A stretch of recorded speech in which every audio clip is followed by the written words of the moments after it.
یہ پاکستان کی قوم کی ایک آزادی کی جنگ لڑ رہا ہے. تو جناب آج پاکستان کی قوم نے خوف کے بت جو ہیں وہ پاش کر دیے ہیں. پاکستان تحریک انصاف نے آج پی ٹی آئی کے جھنڈوں کے ساتھ غبارہ مہم کا آغاز کیا اور عوام نے پوری قوم نے غبارے جو ہیں اڑائے. لیکن میں آپ کو سامنے ایک ویژولز بھی رکھنا چاہتا ہوں کہ عوام جو ہے وہ باز نہیں آ رہی. اگر عوام باز نہیں آ رہی تو اسٹیبلشمنٹ کو کہنا چاہوں گا کہ جناب جائیں جیل میں معافی مانگے اس سے.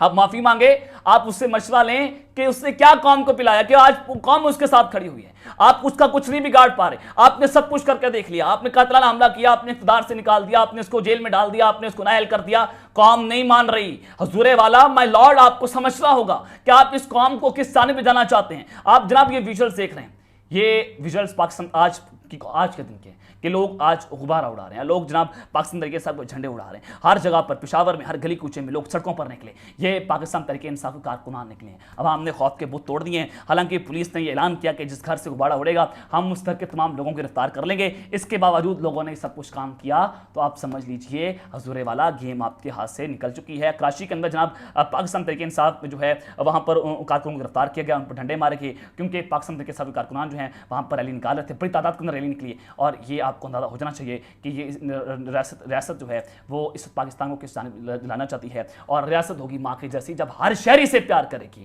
فوج لگے گی سب کو اچھی, جب سرحد پار کام کرے گی. یہ دونوں چیزیں آپ نہیں دیکھ رہے.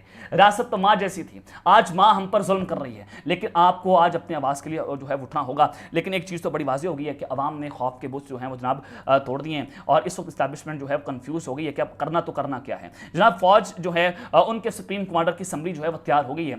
معاملہ کس جانب جا رہا ہے. لیکن جناب صدر پاکستان نے الیکشن کمیشن کو خط لکھا.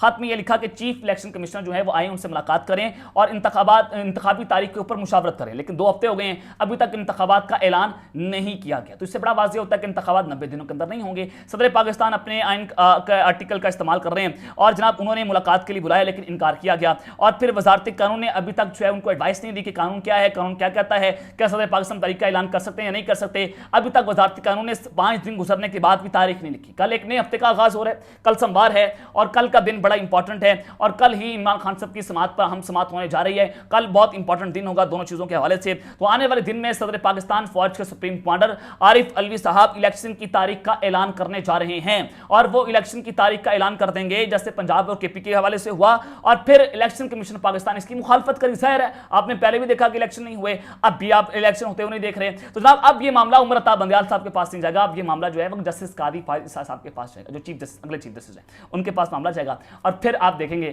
کہ پھر یہ سارے لوگ پھنسیں گے. پھر جناب یہ ننگا ناچ ہوگا اور آئینی بحران پیدا ہو جائے گا اور یہ معاملہ پھر عدالت کے اندر جائے گا. تو جناب یہ صدر پاکستان نے اپنی اسمبلی تیار کی ہوئی ہے, وہ کسی بھی وقت اور یہ الیکشن کی تاریخ کا اعلان کر دیں گے. یہ اب تک کی بڑی ڈیولپنگ اسٹوری ہے. جناب میں نے آپ کو کل ایک خبر دی تھی کہ جنرل عاصم منیر جو ہیں وہ ایک کلیننگ آپریشن جو ہے وہ شروع کرنے جا رہے ہیں اور یہ سسٹم سے اشارے مل رہے ہیں.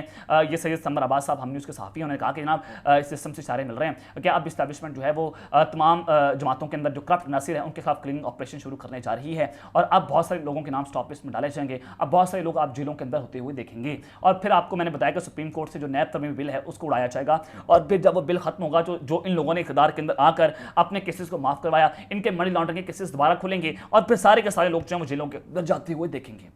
اب جناب پی ڈی ایم کے لیے بھی برا وقت شروع ہو گیا, جو ڈیلوں کے نعرے لگا رہے تھے. شہباز شریف صاحب نے کہا کہ میں نے تو بڑے اچھے پوٹ پالش کیے ہیں, مجھے تو فوج کچھ نہیں کہے گی, مجھے تو اسٹیبلشمنٹ کچھ نہیں کہے گی. اب ان کے لیے جناب یہ بڑا مشکل وقت کھڑا ہو گیا ہے. عمران خان صاحب نے پہلے کہا تھا کہ جناب یہ آپ ایک بار پی ڈی ایم آپ جو طاقت میں بیٹھی ہوئی ہیں آپ ذرا باہر جائیں, آپ ذرا حکومت سے باہر نکلیں, آپ کو لگ پتہ جائے گا کہ اسٹیبلشمنٹ آپ کے ساتھ آپ کا حشر نشر کر دے گی. تو حالات یہ اکثر تبدیل ہو رہے ہیں. اب بہت سی چیزیں آپ کو ہوتی ہوئی جناب دکھائی بھی دے رہی ہیں. تو جناب میں آپ کو خبر دینا چاہتا ہوں کہ اس وقت پورے ملک میں مارشل لا کا اعلان ہوا ہے اور ایئرپورٹ پر ایمرجنسی نافذ ہو گئی ہے اور ریڈ الرٹ جاری کر دیا کیا ہے. اب یہ صورتحال بڑی گنونی ہے. ظاہر ملک میں ماشاء اللہ ہے, اس وقت ان کو کوئی کسی کے اوقات نہیں ہے. آئین پیروں تو رون دیا گیا ہے, انتخابات آپ ہونے کا نام نہیں لے رہے. اس وقت پورا ملک جو ہے اس میں آئینی بحران پیدا کر دیا گیا ہے. صدر پاکستان کے دستخط کے بغیر آپ قانون بنا لیتے ہیں. آپ پنجاب اور کے پی کے میں ابھی تک آپ نے انتخابات نہیں کروائے, وفاق میں بھی آپ نے مارشل لا لگا دیا. تو جناب آپ کو بتانا چاہتا ہوں کہ 50 سے 60 پیپلز پارٹی کے رہنماؤں کے تمام نام جو ہیں وہ اسٹاپ لسٹ کے اندر ڈال دیے گئے ہیں.